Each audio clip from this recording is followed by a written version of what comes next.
ഇനി മറ്റു ചില സ്പോർട്സ് വാർത്തകൾ വേഗത്തിലും ചുരുക്കത്തിലും കാണാം. ഏഷ്യ കപ്പിൽ പാകിസ്ഥാൻ ഇന്ന് ആദ്യ മത്സരത്തിന് ഇറങ്ങും. ഒമാനാണ് പാകിസ്ഥാന്റെ എതിരാളികൾ. രാത്രി 8 മണിക്ക് ദുബായ് ഇന്റർനാഷണൽ സ്റ്റേഡിയത്തിലാണ് മത്സരം.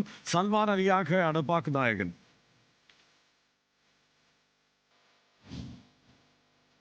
ഏഷ്യ കപ്പിൽ ബംഗ്ലാദേശിന് ജയത്തുടക്കം. ഒമാനെ 7 വിക്കറ്റിന് പരാജയപ്പെടുത്തി. ഒമാന്റെ 143 റൺസ് ബംഗ്ലാദേശ് 14 പന്തുകൾ ബാക്കി നിൽക്കെ മറികടന്നു. 59 റൺസ് എടുത്ത നായകൻ ലിസൺ ദാസ് ആണ് Bangladesh top scorer. Hong Kong open badminton പുരുഷ ഡബിൾസിൽ സാത്വിക് ചിരാഗ് സഖ്യം ക്വാർട്ടർ ഫൈനലിൽ. തായ്ലൻഡ് താരങ്ങളെയാണ് ഇന്ത്യൻ സഖ്യം പരാജയപ്പെടുത്തിയത്. ഇന്ന് നടക്കുന്ന ക്വാർട്ടറിൽ മലേഷ്യൻ താരങ്ങളായ ജുനൈദി ആരിഫ്, റോയ് കിങ് സഖ്യത്തെയാണ് സാത്വിക് ചിരാഗ് സഖ്യം നേരിടുക.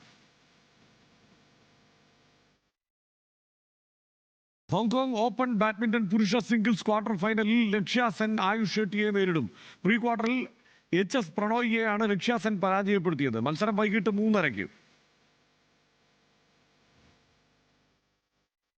ജേർണലിസ്റ്റ് ക്രിക്കറ്റ് ലീഗിന് ഇന്ന് കൃഷ്ണഗിരിയിൽ തുടക്കം. കേരള പത്രപ്രവർത്തക യൂണിയന്റെ നേതൃത്വത്തിൽ വയനാട് പ്രസ് ക്ലബ് സംഘടിപ്പിക്കുന്ന Adani Trivandrum Royals journalist cricket ലീഗിന്റെ 3ാം സീസണാണ് നടക്കുന്നത്. വയനാട് മീനങ്ങാടി കൃഷ്ണഗിരി സ്റ്റേഡിയത്തിൽ നടക്കുന്ന ടൂർണമെന്റ് MP പ്രിയങ്ക ഗാന്ധി ഉദ്ഘാടനം ചെയ്യും.